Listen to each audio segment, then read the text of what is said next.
Isa sa recipe na gusto na naman nating ibahagi sa inyong lahat ay ang pagluluto natin ng quail eggs at giniling na ito. So please join me guys kung paano natin ginawa. Pinakulo ang quail eggs. Yan na naman ang ating gustong ibahagi sa inyong lahat. Adobong quail eggs. Ano nga ba ang mga sangkap na ating i-add on para lalong sumarap ang ating recipe ito? So join me guys sa ating masarap na quail egg recipe na ito. Start tayo sa paglagay ng ating mantika.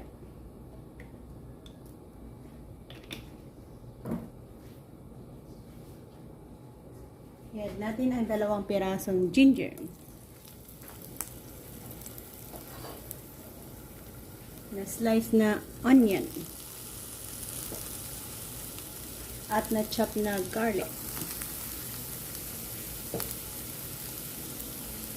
Yan, add natin ang ating frozen na giniling.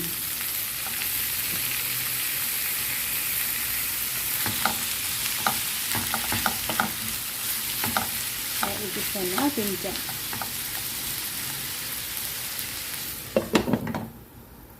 Lagay na rin natin ang ating 2 pirasong babies. 2 piraso.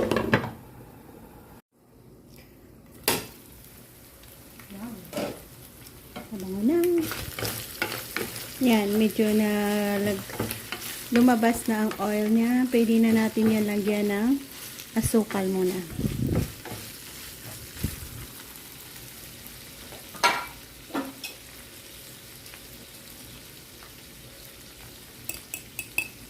Isang kutsaritang asukal. Maliit na kutsara lang.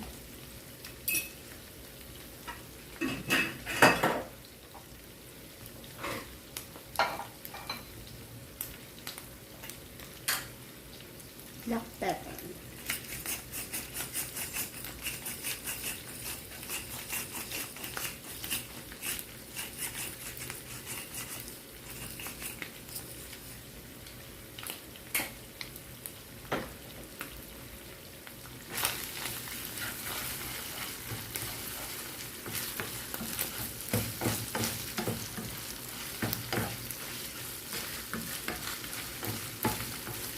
Ganito lang kasimple, no? Para sa pagpapasarap ng ating quail eggs with giniling na ito.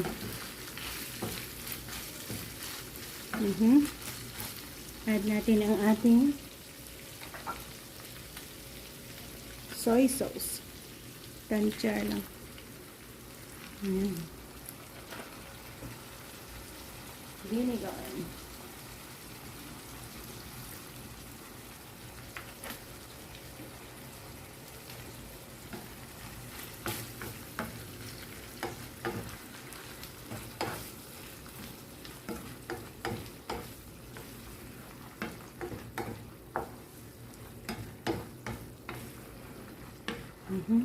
Cover muna saglit.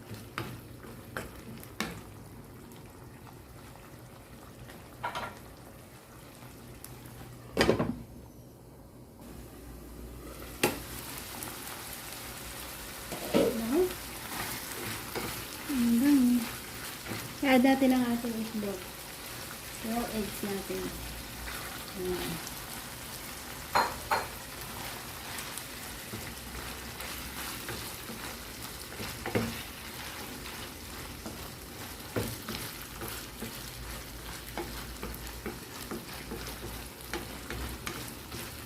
Dagdagan natin ng tubig at cornstarch. Siguro 1 kutsarang cornstarch. Ay, kalahati lang. Tapos 1 basong tubig.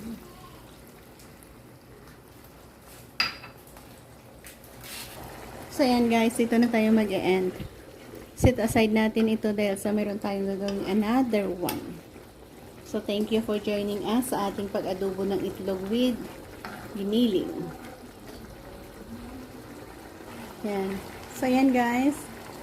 So, transfer natin dyan ang konti or itlog dahil gagawa tayo ng another recipe dito. Set aside natin yan.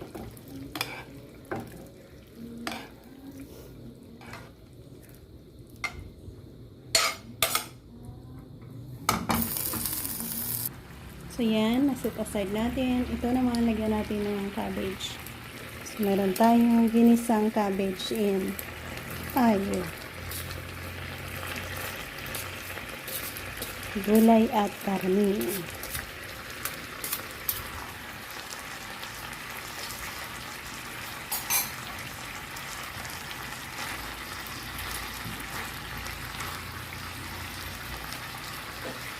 Cover and steam cook. Yan, steam cook ang ating gulay. Ready to eat na tayo. And sizzling adobo ang ating dito. Pork and quail eggs. So that's all guys. Bye-bye. God bless and thank you again for joining me.